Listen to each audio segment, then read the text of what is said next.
اس دنیا میں بے شمار انسان آباد ہے، بہت سارے ممالک ہیں، لاتعداد بستیاں ہیں اور مختلف سوچوں کے مختلف مذاہب کے لوگ بستے ہیں۔ کوئی کسی چیز کا انکار کرتا ہے تو کوئی کسی چیز کا انکار کرتا ہے، کوئی معاذ اللہ تعالیٰ جنت و دوزخ کا منکر ہے، کوئی تقدیر کا انکاری ہے۔ کچھ لوگ ایسے بھی ہوتے ہیں جو کلمہ گو ہو کر بھی حضور کے معراج جسمانی کے انکاری ہے، کوئی اولیاء کے، صوفیاء کے، بزرگان دین کے طریقہ تصوف کے انکاری ہے۔ پھر اس سے اور آگے بڑھ جائیں تو معاذ اللہ تعالیٰ قرآن مجید ہمیں بتاتا ہے کچھ ایسے بھی تھے جو نبیوں کے، رسولوں اور پیغمبروں علیہ السلام کے انکاری تھے۔ نقل کفر نہ باشد، کچھ لوگ تو اللہ کا بھی انکار کرتے، وجود باری تعالیٰ کے ہی سرے سے قائل نہیں ہے۔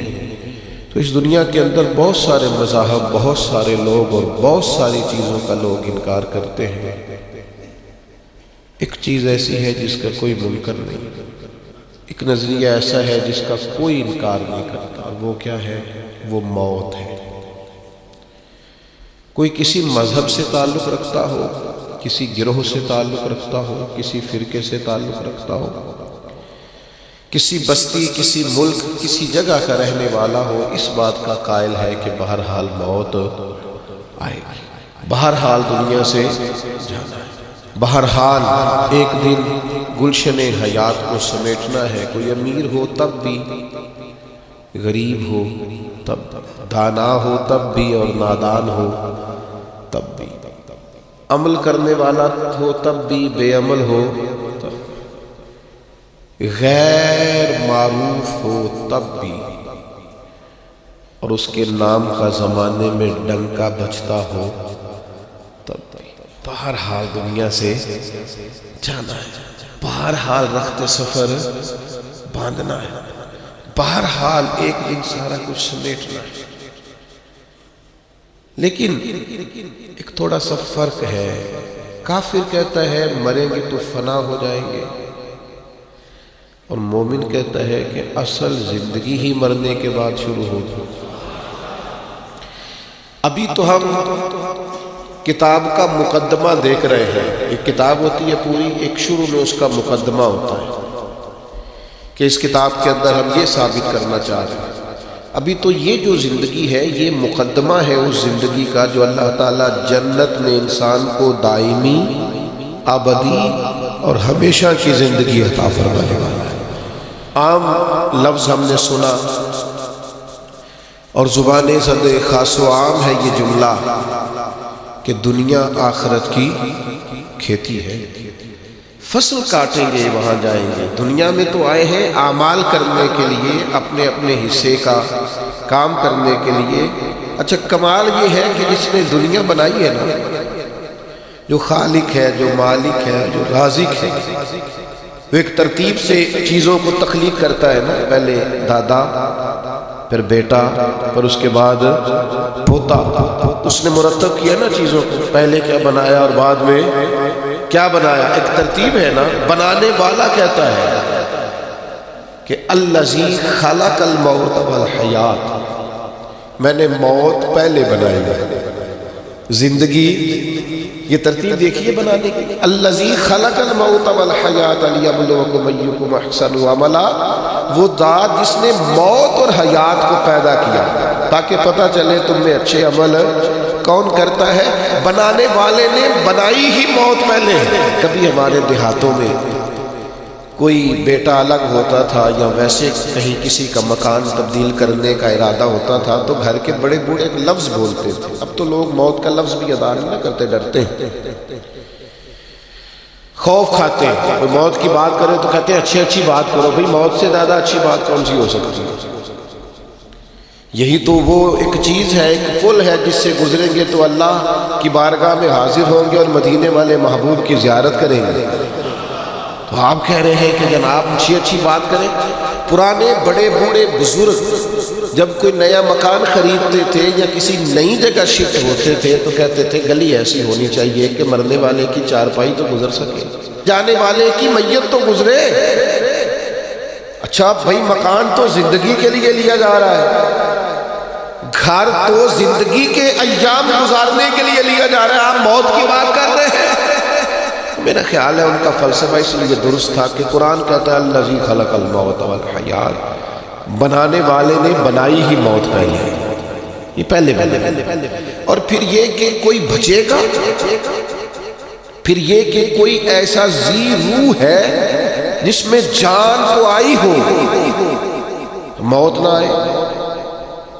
کل نفس ذائقۃ الموت، ہر ذی روح نے، ہر جان نے موت کا ذائقہ چکھنا ہے۔ باقی زندگی میں ذرا مطلب ڈیوٹی اس طرح کی کرے، ذائقہ ذائقہ ہی ہوتا ہے، کڑوا بھی ہوتا ہے اور میٹھا بھی ہوتا ہے، پسندیدہ بھی ہوتا ہے اور ناپسندیدہ بھی ہوتا ہے، ذائقہ نہایت شاندار بھی ہوتا ہے، ہاں نہایت شاندار بھی ہوتا ہے اور نہایت بدمزہ بھی ہوتا ہے ذائقہ۔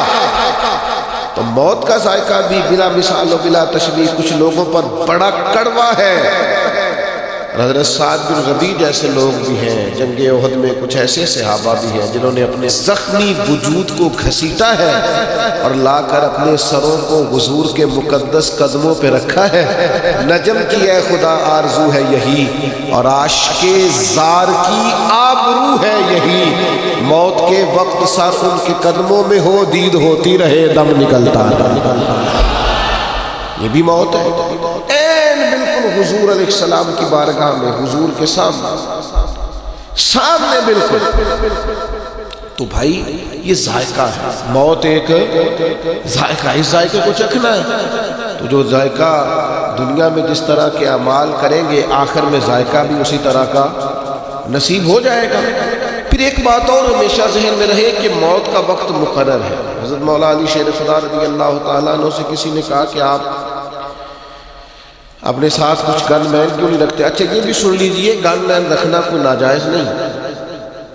ایسی باتیں سن کے بعض لوگوں پر تنقید بھی کر رہے ہوتے ہیں۔ صحابہ نے خود تلواریں لے کے حضور کے خیمہ نور کا پہرا دیا، یعنی کچھ چیزیں ایسی ہیں جن کو ہم نہ توکل کی اصل حقیقت کو ہمیں سمجھنا چاہیے۔ صحابہ نے خود حضور کے جب بہت زیادہ خطرہ بڑھ گیا یہودیوں کی طرف سے تو حضرت مولا علی تلوار لے کر حضور کے خیمے کے باہر بیٹھا کر حضرت سعد بن ابی وقاص نے پہرا دیا۔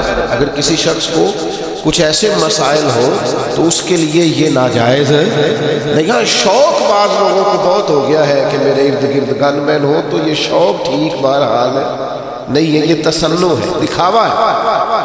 لیکن حضرت مولا علی شیر خدا نے ایک اور فلسفے میں موت کی حقیقت کو کھول کر بیان کیا۔ کسی نے کہا کہ آپ کو بہت خطرہ ہے تو آپ کچھ حارسین ساتھ رکھ لیں، کچھ سپاہی ہونے چاہیے تلواریں لیے۔ تو مولا کائنات رضی اللہ تعالیٰ عنہ جانتے تھے کہ قرآن حکیم نے فرما دیا ہے سورہ اعراف کے اندر کہ ہر گروہ کا ایک وعدہ ہے، اور جب موت کا وقت آئے گا نہ ایک گھڑی آگے ہوگی نہ اور ایک ساتھ پیچھے ہوگی۔ تو مولا کائنات رضی اللہ تعالیٰ عنہ قرآن حکیم کے اس ارشاد کی روشنی میں فرمانے لگے تم مجھے کہتے ہو محافظ رکھ لو، موت خود سب سے بڑی محافظ ہے، وقت سے پہلے آتی نہیں۔ اللہ نے طے کر دیا ہے کہ جب آئے گی نہ ایک ساتھ آگے ہوگی نہ ایک ساتھ، یہ اپنے وقت پر آئے گی، اس کا ٹائم مقرر ہے، اپنے وقت پر طے شدہ وقت پر موت بہرحال آئے گی، اور یہ آئے گی اور اپنا کام بھی اور پھر اس کا وقت بھی مقرر ہے اور جگہ بھی مقرر ہے۔ دعا کرو نا مدینے میں آ جائے، بیت اللہ شریف کے سامنے آ جائے، یہ کرم ہو جائے گا۔ حضرت عمر رضی اللہ تعالیٰ عنہ دعا مانگتے اور اکثر فرماتے اے اللہ ایک تو موت شہادت کی عطا فرما، اور دوسری موت حضور کے شہر میں عطا فرما۔ بڑا مذاق بناتے ہیں بعض چیزوں کا لوگ، آپ کسی کے دعا مانگنے پر اعتراض کر رہے ہیں۔ کچھ اخلاقیات بھی ہوتی ہیں، آپ کے ہاتھ میں اگر کچھ چیز آ گئی ہے رائے کا اظہار کرنے کے لیے تو کچھ اخلاقی جذبات بھی ہوتے ہیں، ٹھیک ہے کوئی بات قابل تنقید ہے تو آپ تنقید کریں، لیکن ایک شخص نے شہادت کی دعا مانگی آپ نے تنقید کر ڈالی۔ سیدنا فاروق اعظم نماز پڑھا رہے ہیں، میدان جنگ میں نہیں ہے، مسجد میں ہے، جماعت ہو رہی، نماز پڑھائی اور اس میں دعا مانگ رہے ہیں، اے اللہ، اور یہ بخاری میں موجود، اللہم ارزقنی شہادۃ فی سبیلک، اللہ مجھے اپنے رستے میں شہادت کی موت دے۔ تو اب کسی نے نہیں کہا کہ آپ مدینے سے نکلیے، باہر جائیے، جہاد کیجیے، شہادت ملے گی۔ حضرت عمر تو ساتھ مشروط کر رہے ہیں، عرض کر رہے ہیں مالک اگر کرم ہو جائے، اس دعا میں ساتھ شامل کر رہے ہیں تو مجھے باہر نہیں جانا، اللہ موت بھی اپنے نبی کے شہر میں عطا فرما۔ یہ جملے تو بخاری میں ہے، شارحین حدیث نے لکھا ہے، ان کی اپنی صاحبزادی جو ام المومنین ہے سیدہ حفصہ رضی اللہ تعالیٰ عنہا، وہ عرض گزار ہوئی، عرض کرنے لگی امیر المومنین مدینہ منورہ میں تو کوئی ایسی جنگ نہیں ہو رہی اور آپ مدینے میں شہادت مانگ رہے ہیں، تو یہ ہے عمر۔ فرمانے لگے بیٹا جب رب چاہے گا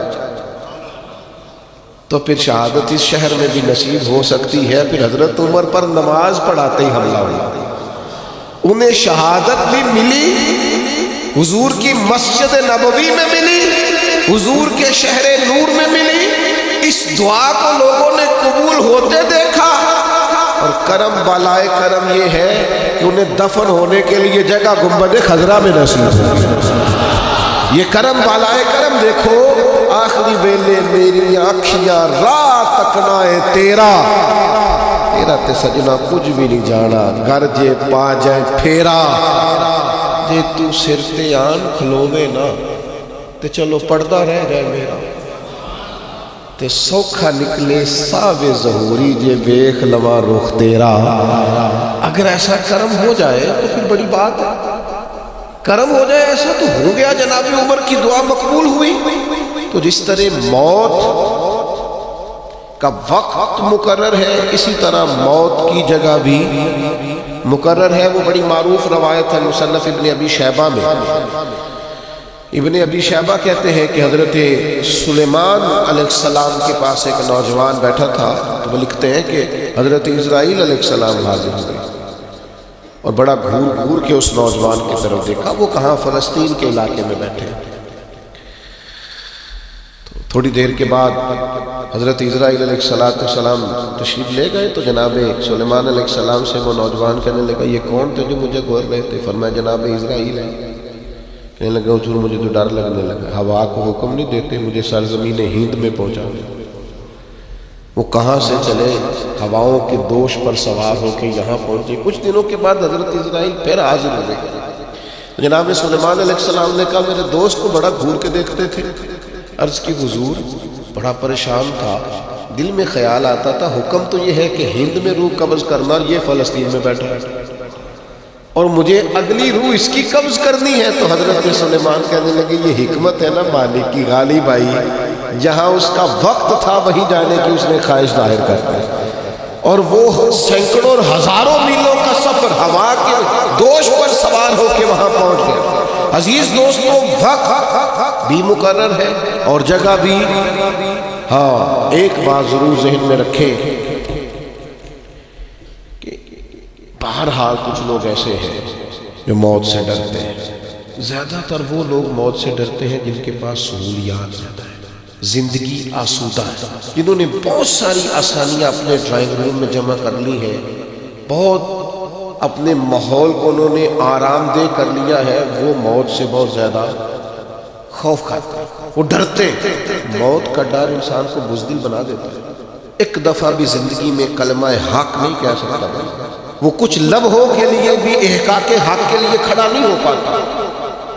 موت کا خوف لوگوں کو رات کی نیند ان کی لے جاتا ہے، موت کا ڈر وہ اس طرح سے انسان کے گرد شور کرتا ہے جیسے کوئی سانپ پھنکار رہا ہو۔ موت جن لوگوں کے قریب آ جاتی ہے وہ بزدل ہو جاتے ہیں، صرف سانپوں سے نہیں ڈرتے، رسیوں سے بھی ڈرتے پھرتے۔ چھوٹی چھوٹی چیزوں کے معاملے میں خوف زدہ ہو جانا، زندگی اپنے لیے دشوار کر لینا، اور اس کی دلیل صحیح حدیث میں موجود ہے۔ نبی کریم صلی اللہ تعالی علیہ وسلم نے فرمایا صحابہ سے کہ قیامت کے قریب لوگ تم پر اس طرح ایک دوسرے کو بلائیں گے جیسے کھانے پہ بلایا جاتا ہے۔ آؤ مسلمانوں کو ماریں، آؤ مسلمانوں کو ماریں، آؤ لوگ دعوت دیں گے مسلمانوں کے قتل عام پر۔ کیونکہ صحابہ جذبہ جہاد سے معمور لوگ تھے، ان کے اندر تو ہر وقت ولولہ رہتا تھا، وہ تو شہادت کی آرزویں لیے کبھی بدر میں، کبھی احد میں، کبھی خندق میں، کبھی حنین میں، ہر جگہ وہ تیار بیٹھے رہتے تھے۔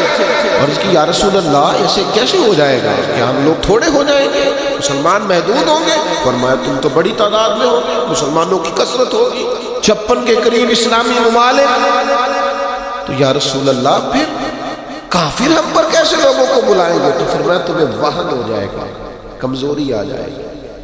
یا رسول اللہ وہ کیسے آتی ہے؟ فرمایا جب دنیا سے پیار ہو جائے اور موت کو بندہ ناپسند کر جائے، اسے موت سے کراہت، وہ ڈرے کہیں مر نہ جاؤں، کہیں موت نہ آ جائے۔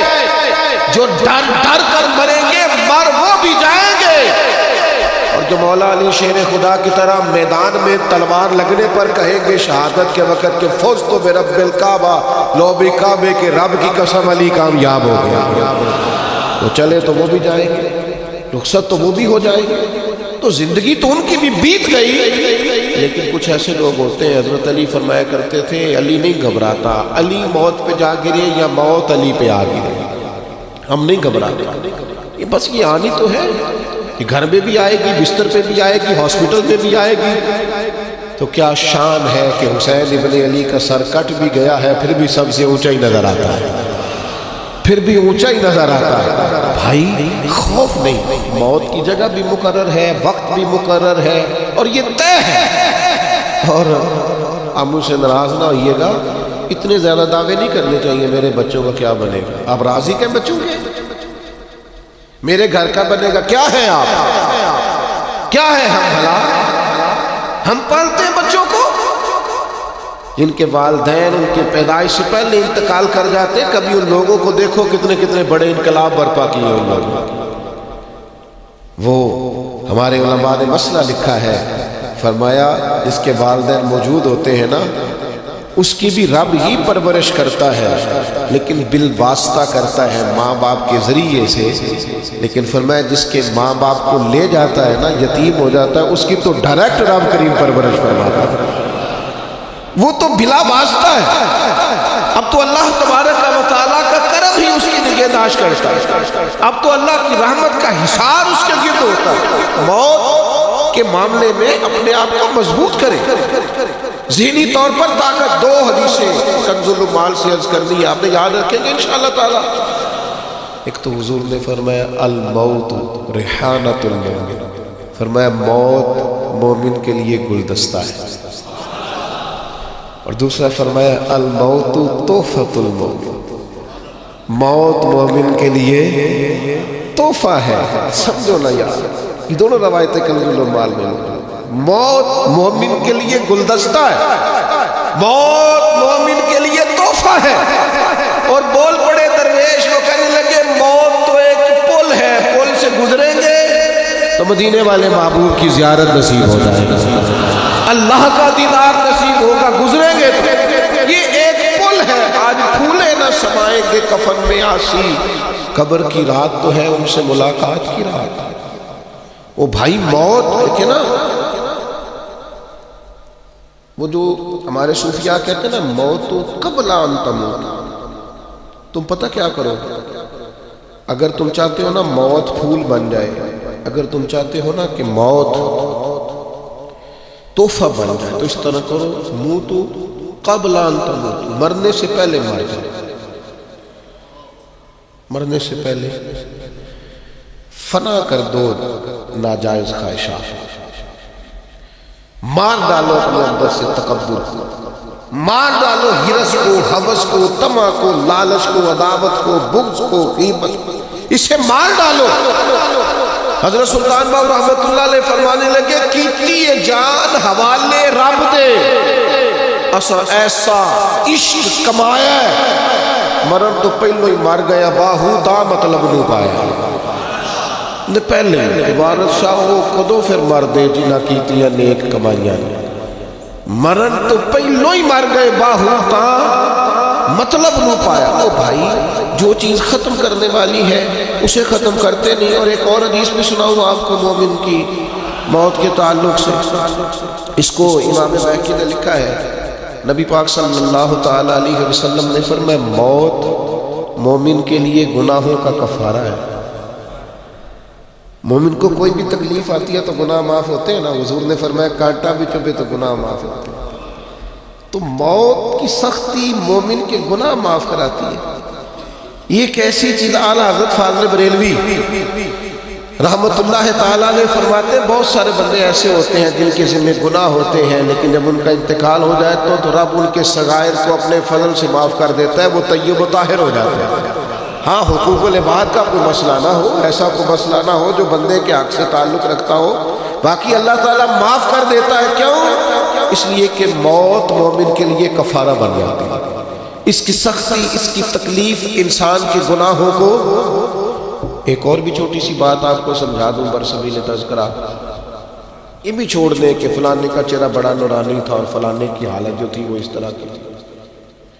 کسی کا نورانی چہرہ بتانا تو جائز ہے مرنے کے بعد, لیکن اگر کسی شخص کے چہرے پر بظاہر بیماری کی وجہ سے یا کسی اور وجہ سے کوئی آثار اور ہو تو اس کا مطلب یہ نہیں کہ بندہ برا ہے. یہ ہم اپنے سے بھی طے کر لیتے ہیں نا چیزیں, یہ انداز بھی درست نہیں ہے. بلکہ ہمارے فقہاء نے لکھا ہے غسل دینے والے پر ضروری ہے کہ اچھی بات دیکھے تو بتائے, اور اگر کوئی ناگوار بات دیکھے تو چھپائے. ضروری نہیں ہوتا کہ سارے چہرے چمکدار ہی ہوں, کچھ اس کی حکمت بھی ہوتی ہے. بڑی معذرت کے ساتھ سید الشہداء حضرت امیر حمزہ ہے رضی اللہ تعالی عنہ, 70 بار جنازہ پڑھا ہے نبی پاک نے. ہمیشہ حضور احد کے شہیدوں کے مزارات پہ جاتے, جناب ابو بکر جاتے, جناب عمر جاتے, جناب عثمان جاتے, مولا علی جاتے. لیکن حضرت امیر حمزہ کی شہادت تو اس طرح ہوئی تھی کہ ناک کاٹ دیا گیا, آنکھیں نکال دی گئی, ان کا کلیجہ نکال کے چبا لیا گیا. تو جو سب سے بڑے شہید ہیں ان کی تو بظاہر حالت یہ تھی, تو کیا اس پر لوگ جج کریں گے؟ کیا ہم ظاہری صورت پر جج کریں گے؟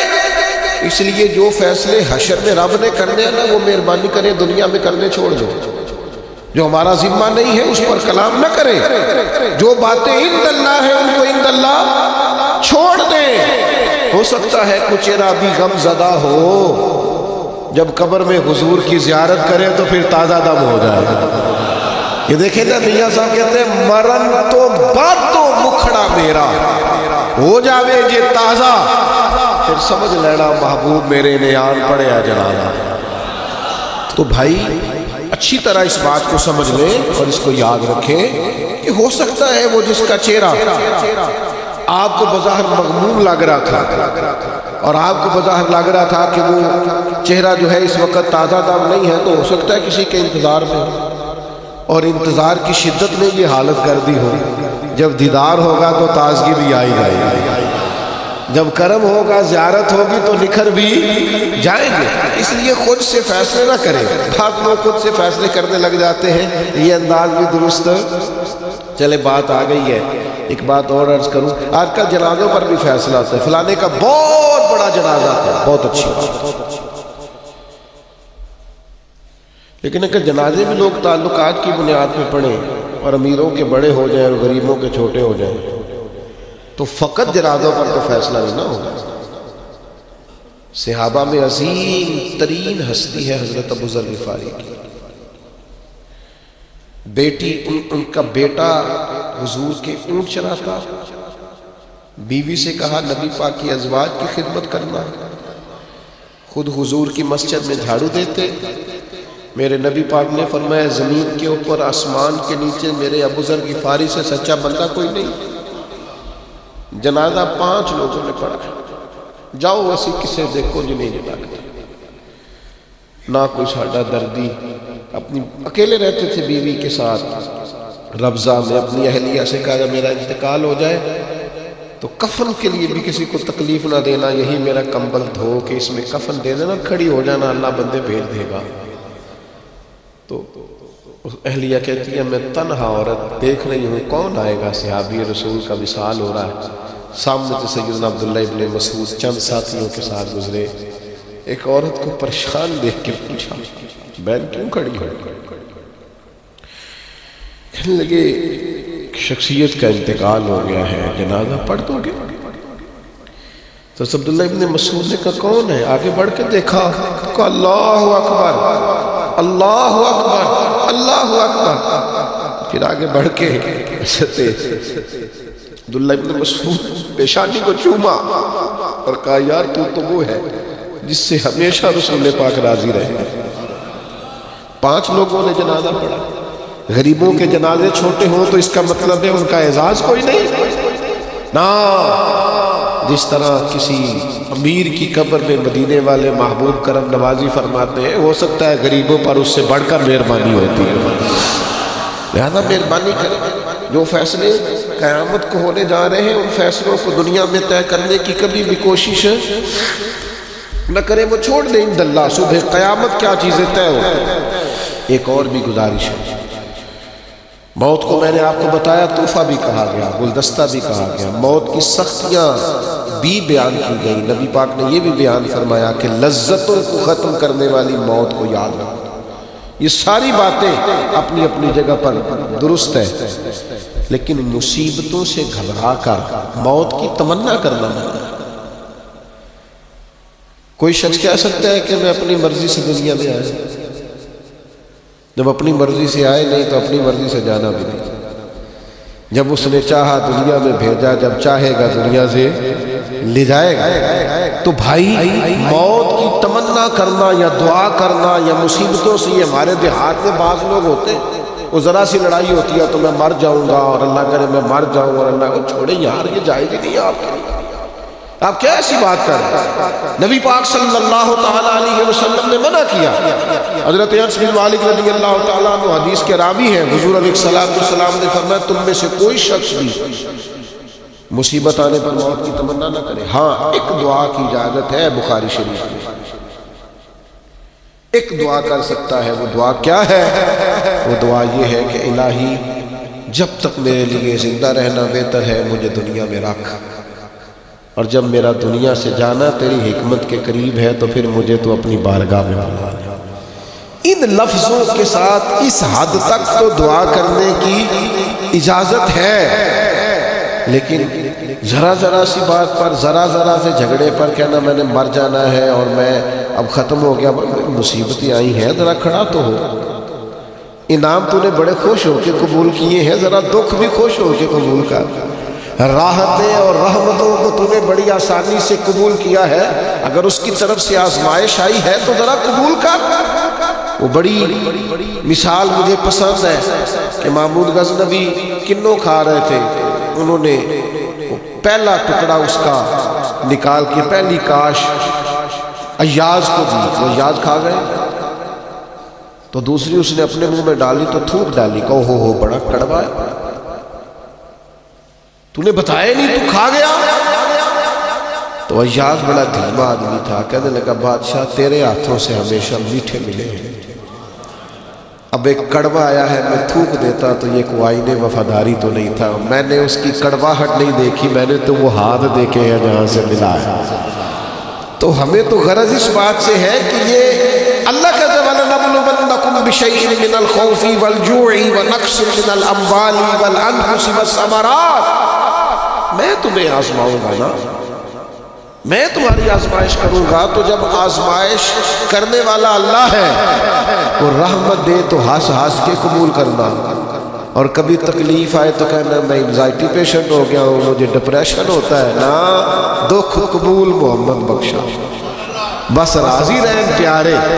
آپ اس بات میں نبی پاک صلی اللہ تعالیٰ علیہ وسلم نے فرمایا، بخاری میں مشکات میں حدیث موجود ہے، اللہ کے حبیب علیہ السلام فرماتے ہیں تم میں سے کوئی شخص موت کی تمنا نہ کرے، فرمایا اگر وہ نیک ہے زندہ رہے گا تو ہو سکتا ہے نیکیوں میں اضافہ ہو جائے، اور اگر بد ہے تو پھر بھی تمنا نہ کرے۔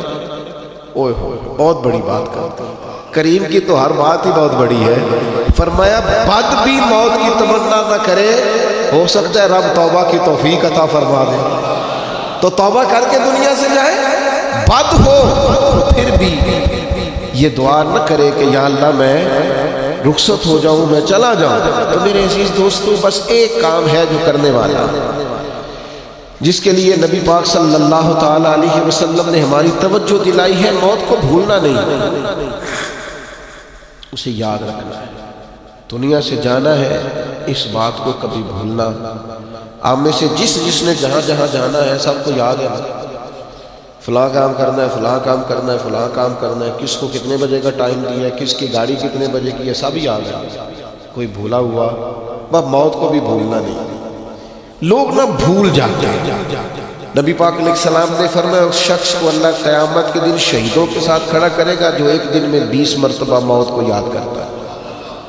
کیا مطلب ہے یاد کرنے کا؟ تسبیح کرے موت موت موت موت موت 20 پورے کر لیں، 20 بار کم از کم دن میں یہ تصور پیدا کرے کہ مجھے دنیا سے جانا ہے، اور اس کا یہ مطلب بھی نہیں کہ دنیا کے سارے کام کاج چھوڑ دے۔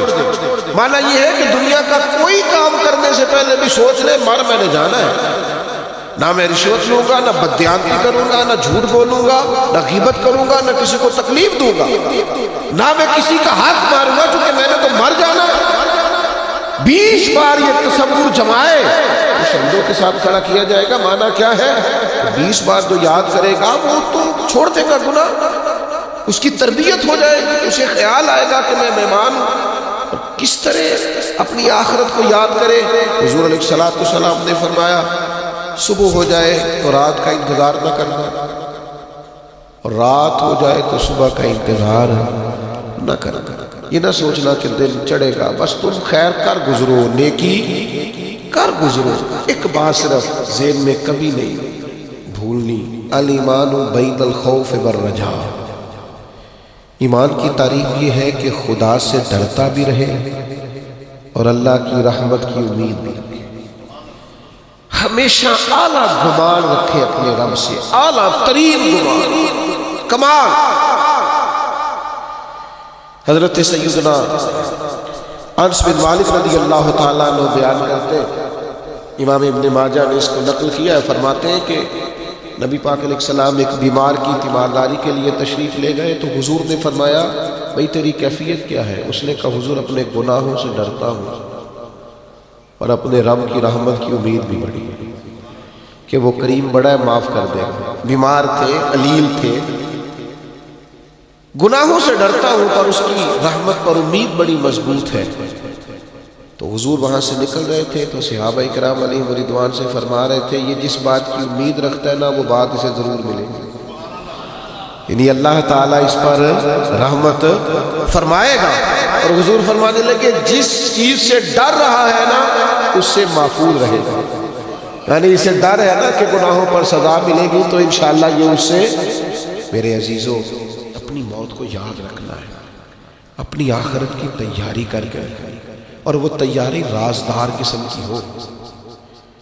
وہ تیاری لوگوں کو نہیں بتانی کہ میں سویرے سحری میں اٹھتا ہوں اور میں نفل پڑھتا ہوں اور 14 عمرے کر چکا ہوں، شکر ہے اللہ نے 3 دفعہ آج پہ بلایا ہے۔ یہ لوگوں یہ تیاری ہے آخرت کی، یہ بتانی نہیں کسی کو۔